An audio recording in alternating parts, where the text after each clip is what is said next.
Dyscalculia. Dyscalculia, जैसा कि हमने आपको बताया कि डिस्कैलकुलिया हमारे दो वर्ड्स से मिलकर बना है। फर्स्ट वर्ड है हमारा डिस, यानी जिसका मतलब होता है बैडली, बैडली को हम हिंदी में बुरी तरीके से कहेंगे। और सेकंड जो वर्ड है वो है कैलकुलिया, जो कि कैलकुलर वर्ड से बना है, जिसका मतलब होता है काउंट, यानी कि जब हमारी काउंट करने यानी गिनने की क्षमता बुरी तरीके से प्रभावित हो जाती है तो उसको हम डिस्कैलकुलिया कहेंगे। इजी है, ठीक है। डिस्कैलकुलिया बेसिकली अंगणितीय एक तरह की अक्षमता होती है। जब हमको गणित लगाने में, समझने में दिक्कत आ जाती है तो उसको हम डिस्कैलकुलिया कहेंगे। ये जो गणितीय संबंधी अक्षमता होती है ये जीवन पर्यंत चलती रहती है, यानी हमारे लॉन्ग टाइम तक चलती रहती है। अगर किसी बालक को ये समस्या आरंभिक अवस्था में उत्पन्न हो जाती है तो बहुत प्रयास करने के बाद भी इसमें बहुत कम इम्प्रूवमेंट होता है। तो डिस्कैलकुलिया क्या होता है ये उसके लक्षण के आधार पे आप समझ सकते हैं, जिसमें मैंने आपको सबसे पहले लक्षण बताया कि मैथ्स के यानी गणित के जो बेसिक कॉन्सेप्ट हैं वो उनको समझ में नहीं आता है। बेसिक जो सिंबल्स होते हैं वो भी उनके समझ के बाहर होते हैं। बेसिक सिंबल क्या होता है मैथ का, जैसे प्लस है, माइनस है, मल्टीप्लिकेशन है, डिविजन है, ग्रेटर देन है, लेसर देन है, आपका मनी का कॉन्सेप्ट है, आपके पास ज्योमेट्री कॉन्सेप्ट है जिसमें शेप्स पढ़ना है। तो ये जो कॉन्सेप्ट है वही उनको डेवलप नहीं हो पाता है। वो ओवल में और सर्कल में कभी अंतर नहीं कर पाते, वो ट्राइंगल में अंतर नहीं कर पाते, स्क्वायर में, ट्राइंगल में, रेक्टेंगल में अंतर ही नहीं कर पाते हैं। तो ये जो बेसिक समस्या होती है कि वो गणित के चिन्हों को समझ नहीं पाते, जिसके कारण जो उनका डेली का जो कैलकुलेशन होता है, जो उनको करना होता है, उसमें भी वो गलती कर जाते हैं। ऐसे लोगों को मान लो कहीं का अकाउंटेंट बना दिया जाए तो वो क्या करेगा, वो तो व्यवसाय पूरा का पूरा ठप हो जाएगा, ठीक है। अगर मान लीजिए उनको बेसिक चिल्लर जिसको कहते हैं, फुटकर है, उसको गिनना है तो भी प्रॉब्लम होती है। रुपए की तो बात ही छोड़ दी जाए, अगर 1,500 रुपए दिए जाए तो वो दिन भर निकाल देते हैं। क्यों? क्योंकि वो आपस में कंफ्यूज हो जाते हैं। अगर वो गेम खेल रहे हैं और गेम में भी स्कोर काउंट करना है, किसी का स्कोर देना है और या ये बताना है कि पर्टिकुलर टीम ने कितना गोल किया, कितना आपकी टीम ने गोल किया, तो उसमें भी वो कंफ्यूज हो जाते हैं, यानी कि रिकॉर्ड मेंटेनिंग का काम भी वो अच्छी तरीके से नहीं कर पाते। उसका बेसिक प्रॉब्लम क्या होता है कि वो मैथ्स के जो बेसिक कॉन्सेप्ट है, थ्योरेटिकल कॉन्सेप्ट है, उसको नहीं समझ पाते। मैंने एग्जांपल दिया कि कुछ चीजों को वो आसानी से समझ जाते हैं, जैसे उनको मालूम है कि 2 × 2 = 4 होगा, लेकिन ये कहाँ यूज करेंगे हम, ये उनको नहीं पता होता है। कि अगर हम ये बोल दें कि अगर मेरे पास टोटल 10 कलम है और 5 लोगों को इसको इक्वल डिवाइड करना है तो आप उसके लिए क्या करोगे, तो वो नहीं बता पाएंगे, ठीक है। साथ ही साथ वो जैसे बजट संबंधी अपने जो नियम है बनाना है वो भी उसको नहीं बना पाते। क्यों? क्योंकि उसके पीछे भी हमारा मैथ छुपा होता है और वो मैथ्स में काफी ज्यादा वीक होते हैं। उनकी इस एररनेस के, उसके इस एरर के कारण उसको जो गणित विषय है वही उसको टफ लगने लगता है। टफ लगने के कारण वो उससे धीरे धीरे भयभीत होना शुरू कर देते हैं और उनको मैथ्स फोबिया हो जाता है। यानी कि जो डिस्कैलकुलिया है इसमें कई जो बालक होते हैं वो मैथ्स से डरने लगते हैं, वो मैथ्स जैसे सब्जेक्ट से दूर भागने लगते हैं। और जब पता चलता है कि मैथ्स उनको पढ़ना है तब हालत खराब हो जाती है। जैसे कि शिल्पी के साथ क्या हुआ था कि उन्होंने सोचा था कि अब ये लास्ट टाइम हम स्टैट्स पढ़ रहे हैं, इसके बाद बिल्कुल स्टैट्स नहीं पढ़ेंगे, लेकिन एमए में आके फिर से स्टैट्स का पेपर आ गया। तो जिस चीज से जितना डरोगे वो आपके पीछे पीछे भागेगी, अगर उस चीज को एक्सेप्ट करोगे तो आप उसके आगे आगे चलोगे, वो आपके पीछे पीछे आएगा, ठीक है। कुछ बेसिक प्रॉब्लम क्या होती है कि जैसे कहीं जगह वर्ड पे 4 वर्ड्स लिखा है 2265 तो वो 2256 लिख देंगे, ठीक है। 67 लिखा है तो उसको 76 लिख देंगे और उसको उसी तरह पढ़ भी जाएंगे। कई बार ऐसा होता है कि वो चीजों को सही तरीके से पढ़ लेते हैं, चीजों को सही तरीके से लिख भी लेते हैं, लेकिन सही तरीके से बोल नहीं पाते। तो आइए हम पता करते हैं कि इसका कारण क्या है डिस्कैलकुलिया का। तो डिस्कैलकुलिया के कारणों को केवल 2 भाग में बताया गया है कि डिस्कैलकुलिया दो कारणों से हो सकता है। पहला कारक होता है जैविक कारक। जैविक कारक मतलब होता है कि हमारे कॉर्टेक्स में कुछ प्रॉब्लम्स आ जाती है, जिसको हम कहेंगे कि कॉर्टेक्स संबंधी कुछ विकृतियां हो जाती है, जिसकी वजह से हमारा जो मस्तिष्क होता है वो तार्किक चिंतन नहीं कर पाता है, वो गणितीय चिंतन नहीं कर पाता है, ठीक है, जिसके कारण वो मैथ जैसे जो लॉजिकल थिंकिंग है उसको डेवलप नहीं कर पाता। दूसरा कारण जो है पर्यावरणीय कारक बताया गया है। पर्यावरणीय कारक में आपका पहला कारक होता है कि माता पिता द्वारा ध्यान ना देना। ठीक है, जब बेसिक कॉन्सेप्ट सीखना है बालक को, स्कूल में टीचर्स ने बहुत अच्छी तरह से नहीं सिखाया, बुक्स है जिसको उसको स्वयं पढ़ना है लेकिन वो उसको नहीं समझ पाया। जब बेसिक कॉन्सेप्ट डेवलप करना, उस समय वो मैथ्स को याद करने लगता है जैसे वो दूसरे सब्जेक्ट को याद करने लगता है। इसकी वजह से वो कभी भी चीजों को समझने की कोशिश नहीं करता और रटने की कोशिश करता है। तो रटने की कोशिश वो कक्षा 5 तक तो कर सकता है, लेकिन उसके बाद तो समझने वाला पोर्शन आता है तो वो समझ नहीं पाता। यानी कि इसका जो पर्यावरणीय कारक है उसमें आप ये लिख सकते हो कि माता पिता द्वारा ध्यान ना देना, विद्यालय जो में उचित अनुशासन नहीं होना, विद्यालय के शिक्षकों द्वारा ध्यान ना देना। ठीक है, कई बार ऐसा होता है कि हमारी इकोनॉमिकली इतनी कंडीशन वीक होती है कि हम किसी तरह बच्चों को स्कूल भेज देते हैं। अब स्कूल का कैसा माहौल है, स्कूल में फैकल्टी मेंबर्स कैसे हैं, वो वहाँ पे पढ़ाई करवा रहे हैं या नहीं करवा रहे हैं। अब तो गवर्नमेंट स्कूल की कंडीशन धीरे धीरे बहुत सुधर गई है, लेकिन पहले गवर्नमेंट स्कूल, जिस स्कूल में हम लोग पढ़े हैं, उस स्कूल में इतना ध्यान नहीं दिया जाता था। तो आपको जो डेवलप करना है आप खुद डेवलप करो। अगर घर पे छोटे भाई बहन, सॉरी बड़े भाई बहन नहीं है तो आपको कोई गाइडलाइन प्रोवाइड करने वाला नहीं है। तो जब बेसिक कॉन्सेप्ट डेवलप करना है उस समय अगर कोई पर्सन नहीं रहता है तो वो गलत कॉन्सेप्ट डेवलप कर लेते हैं, उस वजह से हम इस बीमारी से ग्रसित हो जाते हैं। इसका उपचार क्या है, डिसकैलकुलिया का उपचार क्या है? डिसकैलकुलिया का उपचार ये है कि इनको ज्यादा से ज्यादा अभ्यास कराया जाए। इस तरह के बालकों को, इस तरह के बालकों को हमेशा चौखाने वाली कॉपी पे कार्य कर, चौखाने मतलब कॉपी का मतलब जैसे कि इनिशियल हमारी मैथमेटिक्स की कॉपी आती थी कि सबसे पहले हमें उसी पे उसका अभ्यास कराना चाहिए। ठीक है, हमें बार बार, मैम आपकी आवाज कट कर आ हमें हम उसको लोग को तो सही से आ रहा है। हम हेलो लोग को बार बार उसको अभ्यास कराना चाहिए। ठीक है, हमें ब्लैक बोर्ड पे हर ठीक एक प्रॉब्लम को लिख कर दिखाना चाहिए, हर एक प्रॉब्लम का सोल्यूशन करके दिखाना चाहिए। फॉर एग्जांपल अगर चैप्टर में 10 क्वेश्चन है तो 10 क्वेश्चन के आंसर कैसे सॉल्व होंगे ये करके दिखाना चाहिए। और सबसे इम्पोर्टेंट काम ये होता है कि हमको उसका बेसिक कॉन्सेप्ट क्लियर करना चाहिए। अगर बेसिक कॉन्सेप्ट में कहीं भी प्रॉब्लम है तो हमको इनिशियल स्टेज से उसकी एजुकेशन स्टार्ट करनी चाहिए। हमें कभी भी ये घबराना नहीं चाहिए कि हाँ हमारे पास समय कम है जिसकी वजह से जो है हम आगे नहीं पढ़ा सकते, लेकिन हमको हमेशा बेसिक कॉन्सेप्ट को डेवलप करने पे फोकस करना चाहिए।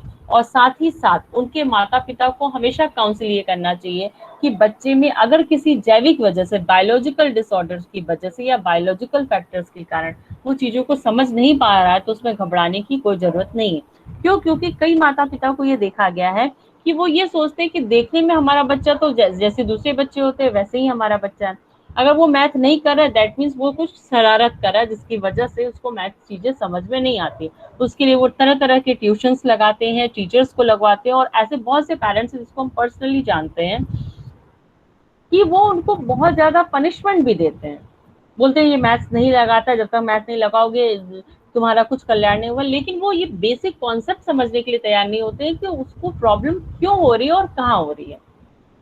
तो सबसे पहले हमको प्रॉब्लम का पता लगाना चाहिए, उसकी बेसिक प्रॉब्लम क्या होती है, क्योंकि डिसकैलकुलिया भी बहुत अलग अलग तरीके का होता है। ज्यादातर 6 तरीकों के डिसकैलकुलिया हमारे सामने आते हैं। जैसे पहले तरह के कैलकुलिया, डिसकैलकुलिया में केवल और केवल आपको मैथ्स जो है लिखने में प्रॉब्लम होती है, अदरवाइज आप कर अच्छा लेते हो, आपकी लिखावट में दिक्कत होती है, आप कर अच्छा लेते हो। दूसरे तरह में कुछ शाब्दिक डिसऑर्डर होता है, यानी कि आप मैथ्स लगा लेते हो, बोल भी लेते हो, लेकिन जब आपसे पूछा जाएगा तो उसका रिस्पॉन्स बहुत अच्छी तरीके से नहीं कर पाते हो।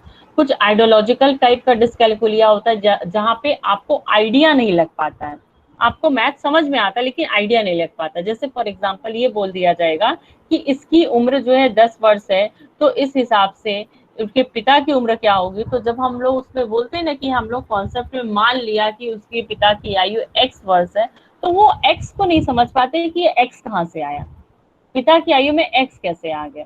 तो इन बेसिक चीजों को डिसकैलकुलिया वाले जो पर्सन होते हैं उसको समझ नहीं पाते। तो आई बात समझ में, कुछ समझ में आया डिसकैलकुलिया का जो कॉन्सेप्ट है? कोई प्रॉब्लम जी अभी जी है? Ma'am. No ma'am. No ma'am, अब कोई प्रॉब्लम नहीं, बहुत अच्छे से समझ गए। तो डिसकैलकुलिया हमारा क्लियर हो गया, डिसलेक्सिया क्लियर है। जी। अगर आप लोग रिवाइज करोगे डिसलेक्सिया भी क्लियर हो जाएगा, जो कि एक तरह का रीडिंग डिसऑर्डर होती है, ठीक है, जहाँ पे हमने बताया था कि वो बी को डी, डी को बी इत्यादि होते हैं, लेकिन वो रीडिंग डिसऑर्डर, पढ़ने में उनको दिक्कत होती है ज्यादातर। और कल हमने आपको डिस्ग्राफिया बताया था। डिस्ग्राफिया का मतलब क्या होता है, जो कि आपकी लेखन क्षमता से संबंधित होता है, ठीक जी। है। डिस्ग्राफिया आपके लेखन क्षमता से संबंधित होता है। और ये डिसकैलकुलिया था, ज्यादातर इसी पे क्वेश्चंस पूछे जाएंगे, डिसलेक्सिया, डिसकैलकुलिया, डिस्ग्राफिया। इसके अलावा भी बहुत सी लर्निंग डिसेबिलिटीज है, जैसे कि आपका एफेजिया है, जहां पर आपको भाषा यानी वाचा आघात होता है, आप चीजों को बोल नहीं पाते, आपके बोलने से संबंधित प्रॉब्लम होती है। बोलने से संबंधित प्रॉब्लम में आपके हकलाना और तुतलाना भी शामिल होता है, ठीक है। इसके अलावा भी आपकी कुछ प्रॉब्लम्स होते हैं, जो कि आपको हम कॉपी में नोट कराए थे लर्निंग डिसेबिलिटीज के टाइप में, उसी समय बता दिए थे। जैसे कि कई कई ऐसा होता है जिसमें पेशीय समन्वय में प्रॉब्लम होती है, कि चीजों को सुनने के बाद से आप उसकी प्रोसेसिंग सही से नहीं कर पाते, तो वो भी लर्निंग डिसेबिलिटीज के अंतर्गत आता है। तो डिसेबिलिटीज के टोटल कितने टाइप्स थे जो हमने बताए, वो टोटल 21 टाइप्स थे, ठीक है, जिससे 21 टाइप्स में learning disability is a major type. उस लर्निंग डिसेबिलिटीज को मैंने बताया था, लर्निंग डिसेबिलिटीज भी अलग अलग तरीके का होता है, जिसमें मैंने आपको बताया था कि लेखन के आधार पर लर्निंग डिसेबिलिटी को 2 पार्ट में बांट सकते हैं, पठन के आधार पर 2 पार्ट में बांट सकते हैं, आपके भावबोधक के आधार पर 2 भागों में बांट सकते हैं। तो ये इसका क्लासिफिकेशन था। और फिर आज आपको इस 3 पिछले क्लासों में मैंने जो मेजर लर्निंग डिसेबिलिटीज है उसके बारे में बता दिया, डिस्लेक्सिया, डिस्ग्राफिया और डिसकैलकुलिया। इससे संबंधित कोई भी प्रश्न अगर आपके दिमाग में हो तो आप पूछ लीजिए, हम बता सकते हैं। अब वही हम आपका सिलेबस जाने की कोशिश कर रहे हैं। यहाँ पे आपका 2nd यूनिट कंप्लीट हो गया बेटा। अब आपका 4th यूनिट के कुछ पार्ट बचे हुए हैं, अदरवाइज आपका एजुकेशनल साइकोलॉजी जो है खत्म हो जाएगा। और अब बचेगा हमारे पास जनरल काउंसलिंग स्किल का 16 PF मैंने आपको भेज दिया है, जो कि कैटल ने बनाया था। 16 PF के बारे में भी पढ़ लेते हैं। कैटल ने 16 PF नाम का एक क्वेश्चनर डेवलप किया था, जहाँ पे पर्सनालिटी की 16 फैक्टर्स का मेजरमेंट किया जाता है। उस 16 फैक्टर का मैंने आपको नाम दिया था। ये उन्होंने बताया कि इस प्रश्नावली के द्वारा 16 पर्सनालिटी टाइप के बारे में पता लग सकता है। वो 16 जो पर्सनालिटी फैक्टर्स उन्होंने बताए वो बाइपोलर थे, यानी कि 2 उसके पोल थे। अगर वो अधिक बोलता है तो वो हैप्पी गो लकी टाइप का है, यदि अधिक प्राप्तांक पाता है तो वो किस प्रकार का होगा, कम प्राप्तांक पाता है तो उसकी पर्सनालिटी किस प्रकार की होगी। तो वो नोट्स भी मैंने आपको दे दिया है उसी के अंतर्गत, तो उसको आप 16 PF पढ़ लोगे। अब बाकी का पढ़ा है उसमें आपको फिर से मायर्स ब्रिग इंडिकेटर्स पढ़ना है। इस समय मायर्स ब्रिग इंडिकेटर इस बार हम डिटेल में आपको पढ़ा देंगे। आपको वैस्लर इंटेलिजेंस टेस्ट पढ़ना है, डिफरेंशियल एप्टीट्यूड टेस्ट पढ़ना था, जो कि मैंने आपको क्लासरूम में पढ़ा दिया था, याद है डिफरेंशियल एप्टीट्यूड टेस्ट? भूल चुके होगे आप लोग। सीस और वैशमैन ने इसका निर्माण किया था कक्षा 8 से कक्षा 12 तक के बच्चों की अभिक्षमता के मापन के लिए, ठीक है। तो ये वाला जो है डिफरेंट एप्टीट्यूड टेस्ट था, वो भी आपके जनरल काउंसलिंग स्किल का पार्ट था। तब ये पोर्शन कंप्लीट हो जाने के बाद से भी मेरे पास HRM का, ह्यूमन रिसोर्स मैनेजमेंट का भी एक यूनिट है रिक्रूटमेंट और सिलेक्शन वाला, वो उसके बाद से हम पढ़ाएंगे। एजुकेशनल साइकोलॉजी में देख लीजिएगा कौन सा पार्ट छूटा हुआ। हमको लगा यूनिट 4 का कुछ पार्ट छूटा हुआ है, यूनिट 4 छूटा हुआ। किसी के पास सिलेबस हो तो जरा सा देखो तो बेटा, यूनिट 4 में क्या छूटा हुआ। चलो ठीक है, आप लोग बता देना क्या छूटा हुआ। सुरभि देख के बताओ, सुरभि के पास सिलेबस है भी किसी के पास? यस मैम है। हाँ बेटा बताओ, 4th यूनिट में क्या बचा है? नहीं, 4th यूनिट बताइए क्या है।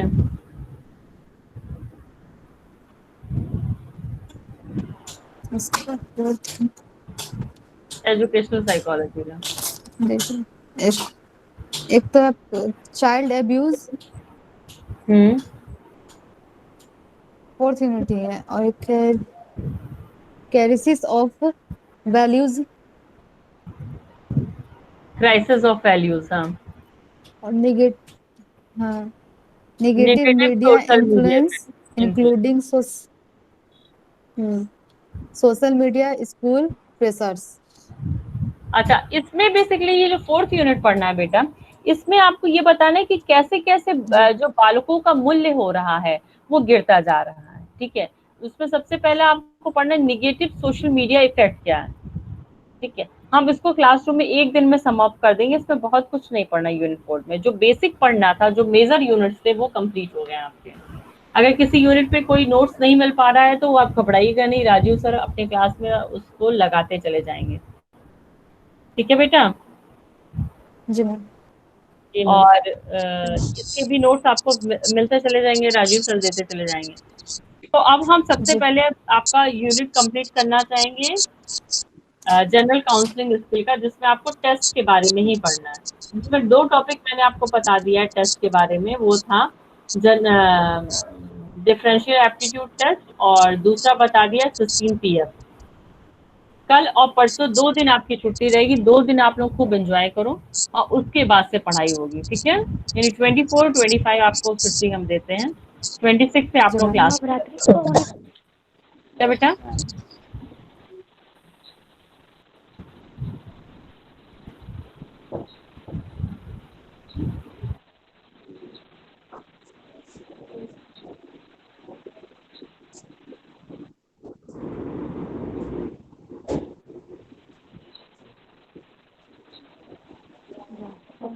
चला गया मैम चली गई। मैम लेफ्ट कर गई। मैम कल का नेटवर्क कटा है, नेटवर्क उनका खत्म हुआ है।